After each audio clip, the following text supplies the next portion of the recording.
हम पुनीता चौधरी एगो सोहर के गीत गबै छी। आशा करै छी ये गीत सबके नीक लागत तऽ लाइक करब, सब्सक्राइब करब, कमेंट करब, शेयर करब।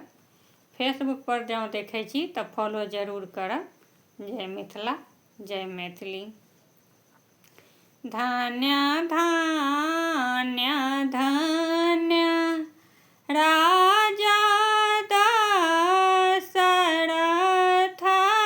धन्य ही कौशल्या रानी है।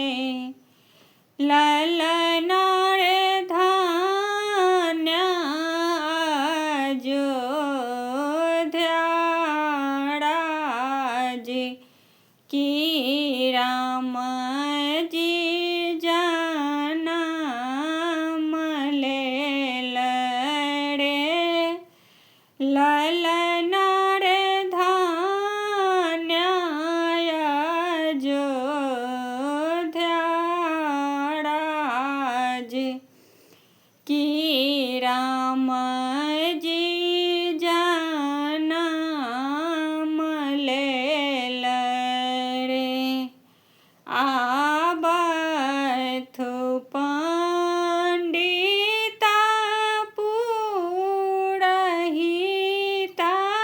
दीन मौचारथी रे। ललना रे गुनी देथिन बउआ के शुभ दिन। कौन तिथि जन्म लेल रे। ललना रे गुनी देथिन बउआ के शुभ दिन। कौन तिथि जन्म लेल रे।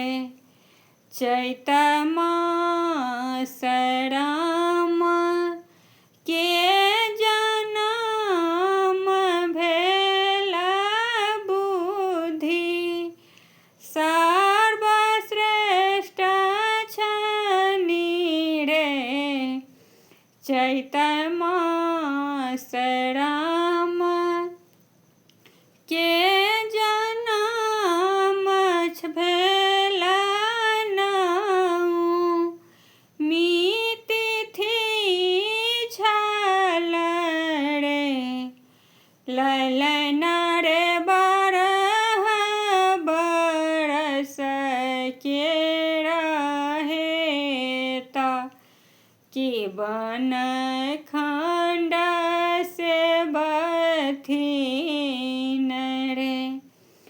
ललना रे बारह बरस के रहे ता कि बन खंड से बथिन रे।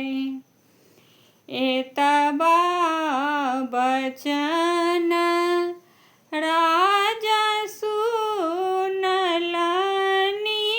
सुन हो नहीं पालनि रे।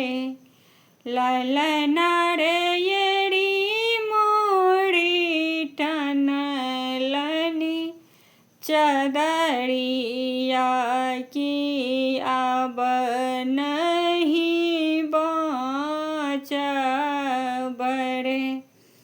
ललना रे येरी मोरी टनला चदरिया की अब नहीं बाँचब रे। जनि कानु जनि खिजुरा जादा दशरथ जनि लोर ढारहु रे। ललना रे कतहु भय राम